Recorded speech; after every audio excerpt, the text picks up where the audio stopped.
받는 일이지만 그 절차만큼은 법이 정한 테두리 안에서 하셔야 된다는 거 기억해 주시고요. 빚과 채무 관련한 여러분들의 궁금증들 사연으로 또 한번 묶어봤는데요. 첫 번째 사연 이겁니다.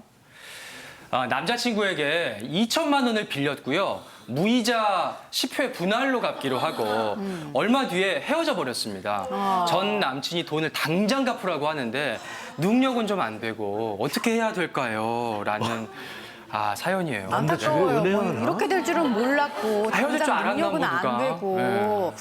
이럴 경우에는 어떻게 해야 될까요, 오수진 변호사님? 네, 헤어진 거는 안타깝지만 어쨌든 돈을 빌렸고 그리고 그 돈을 빌릴 때 10회로 무이자로 변제하기로 약속을 했잖아요. 그거를 말로 했다 하더라도 구두의 약정도 효력이 있습니다. 그래서 헤어졌더라도 약속한 대로 10회 무이자로 변제하시면 되는데요. 이때 제일 문제가 되는 게 남자친구 입장에서는 말을 바꿔서 언제 내가 그런 약속을 했냐 이렇게 이제 돌변할 수가 있겠죠. 네. 이럴 때를 대비해서 사실은 돈을 빌릴 때나 돈을 빌려줄 때나 굉장히 신중하셔야 되고 적어도 차용증 같은 걸 작성하기가 어렵다면 그 당시 상황을 녹음이라도 해두셔야 됩니다. 지금 이 상황에서도 만약에 차용증이 없을 때, 지금 차용증이 없는 경우죠. 이런 경우에는 녹음이라든지 아니면 문자 메시지로 주고받은 내용이 있다고 한다면 그걸로도 입증이 가능합니다. 네. 그 사이 좋을 때는 용돈도 주고 선물도 주고 그러잖아요. 선물 주죠, 선물. 네. 그리고 헤어졌을 때 그걸 내놔.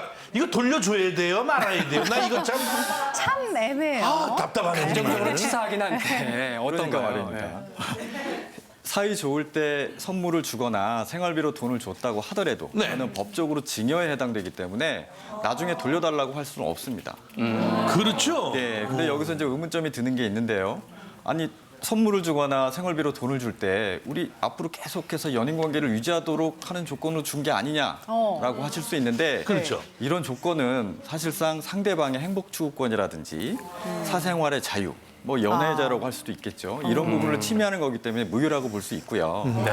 네, 실제로 데이트 비용을 달라라고 청구한 사안이 있었는데 예. 패소한 경우도 있었습니다. 그러니까 뭐 연인끼리 이제 선의로 주는 작은 선물 정도를 넘어서는 경우 있잖아요. 개인 간의 이제 규모 있는 금전 거래에 대해서는 아무리 가까운 사이라도 좀 증빙을 남겨놓는 게 후에 서로를 위해서 좋겠다. 이런 좀 교훈을 좀 얻게 되네요. 너무했다. 이제 돈과 관련된 다음 사연도 하나 좀 볼게요. 예. 딸아이가 결혼 6개월 만에 이혼을 합니다. 아이고.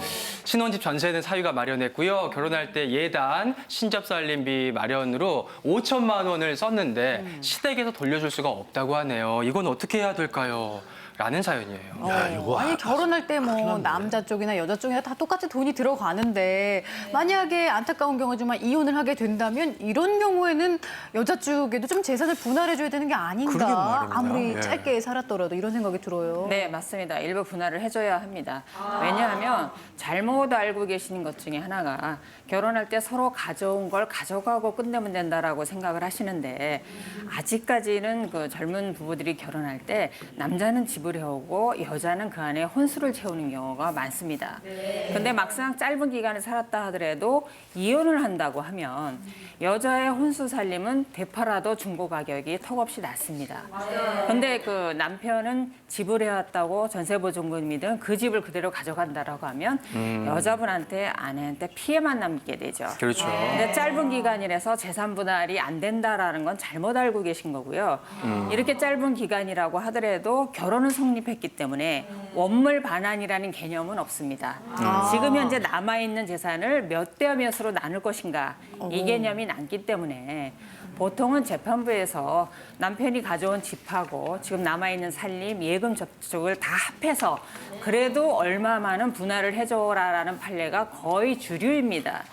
그래서 남편분이 본인은 가져온 집을 가져가고 아내는 중고 혼수 가져가라 이렇게 판결 나는 예를 저는 본 적은 없습니다. 반드시 분할해 주셔야 됩니다. 그렇군요.